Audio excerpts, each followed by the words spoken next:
You call your child's name from the kitchen. Once, twice, maybe 3 times. There's no response. The television stays on, the toys remain untouched, and slowly frustration builds. Many parents face this moment daily and start wondering if their child is ignoring them on purpose, or if they're doing something wrong. Before jumping to conclusions, it's important to understand that listening is not automatic for children. It is a skill that develops over time, and it looks very different depending on a child's age.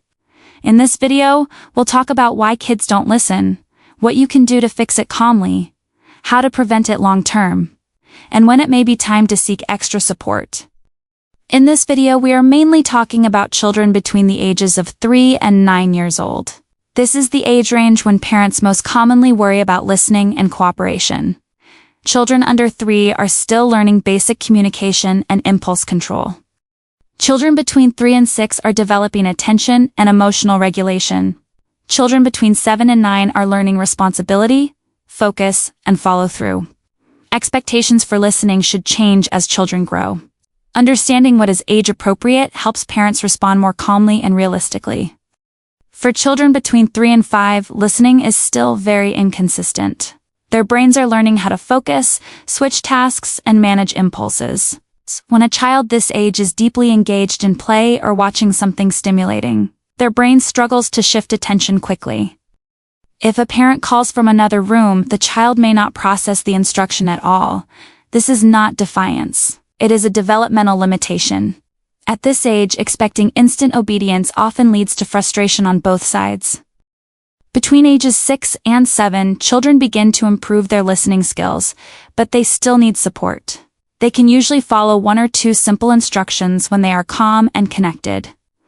However, when they are tired, hungry, overstimulated, or emotionally overwhelmed, listening drops again.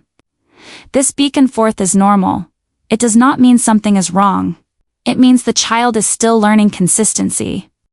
By ages 8 and 9, children are more capable of listening, but distractions still matter. Screens, noise, and competing activities can override attention. At this age, children may hear instructions but delay responding. This is often not intentional disrespect. It is a mix of habit, distraction, and testing independence. Parents often interpret this as attitude, but it is usually a signal that expectations and follow-through need adjustment. One major reason kids don't listen at any age is overstimulation. Many children are surrounded by screens, noise, fast transitions, and busy schedules. When a child's nervous system is overloaded, listening becomes very difficult. This is why children often seem to ignore parents when watching TV or playing video games. Their brain is already at capacity. In these moments, repeating instructions louder rarely helps. When kids don't listen, many parents respond by talking more, explaining, reminding, warning, or lecturing. While this comes from care and concern, it often overwhelms children. Young brains process information best in short, clear instructions. Long explanations can cause children to tune out completely.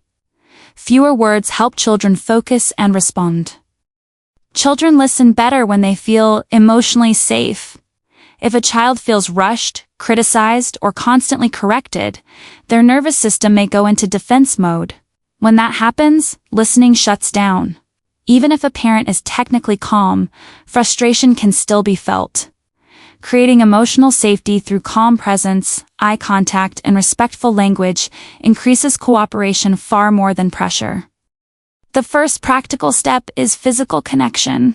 Instead of calling instructions from another room, walk to your child. Lower yourself to their level. Say their name calmly. This immediately increases the chance of listening. Proximity signals importance and connection. It also reduces distraction. Give one clear instruction at a time. Avoid adding emotion, explanations, or threats. For example, instead of saying, "How many times have I told you to turn that off? We're late," say, "Turn off the TV now." Clear language helps children process what is expected. Asking a child to repeat or explain what they heard helps strengthen listening. Simple questions like, "What are you going to do first?" help the brain organize information and commit to action. This is especially helpful for children ages 5 to 9. Consistency matters more than volume. If children learn that instructions only matter after yelling, they will wait for yelling. Calm follow-through teaches that words matter the first time. This does not require punishment. It requires predictability. Children take emotional cues from adults. A calm parent makes it easier for a child to listen. Before correcting, pause. Take a breath, speak slowly. You don't need to be perfect. You need to be steady. Listening improves when children know what to expect. Consistent routines for mornings, after school, and bedtime reduce resistance. When expectations are predictable, children do not need constant reminders. Offering limited choices builds cooperation. For example, do you want to put your shoes on now or in 1 minute? Choices give children a sense of control while keeping boundaries clear. Most listening issues between ages 3 and 7 are normal. However, if a child over age 7 consistently cannot follow simple instructions, seems unable to focus even without screens, shows extreme impulsivity, or struggles significantly at school, it may be time to seek support.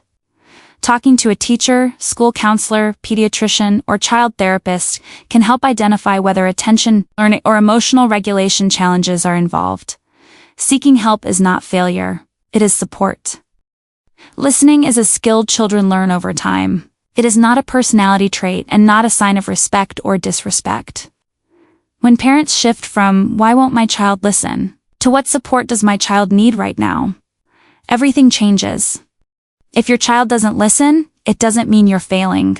It means something needs adjustment, the environment, the expectations, or the approach. Start small, stay consistent. And remember, better parents start with better understanding.